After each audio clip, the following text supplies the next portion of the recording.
বারিলতি রাজকচু একের অরিজিনাল বীজ। কখন বারিলতি রাজকচু এক চাষ করবেন?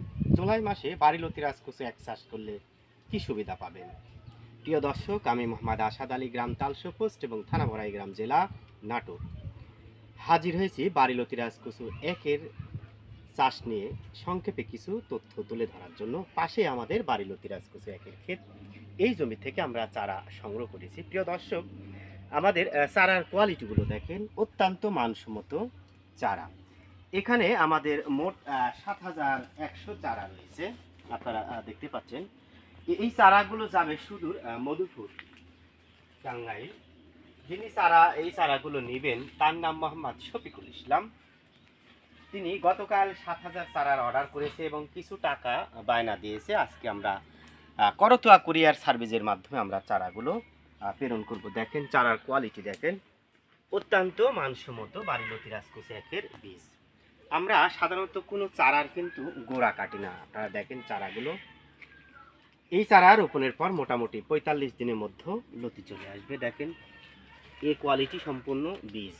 দেখেন চারার গোড়াতে কিন্তু শিকড় রয়েছে। সাধারণত এই পর্যন্ত মাটির গভীরে প্রবেশ করতে হবে। মোটামুটি আমরা ৯ ইঞ্চি রেখেছি। দেখেন খুবই মানসম্মত চারা। যারা বারিলতি রাজকচু একের বীজ, ফুল, পোয়া বা চারা নিতে চান, আপনারা অবশ্যই আমাদের সাথে যোগাযোগ করবেন। দেখেন খুবই মানসম্মত বারিলতি রাজকচু একের বীজ।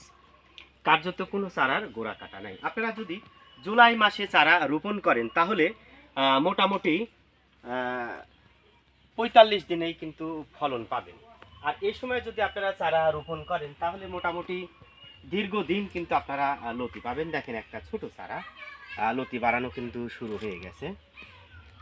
দেখেন খুবই মানসম্মত চারা।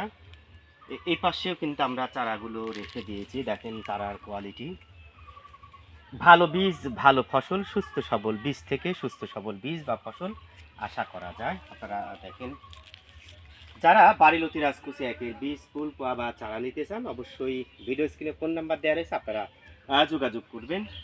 তো ভালো থাকবেন, সুস্থ থাকবেন।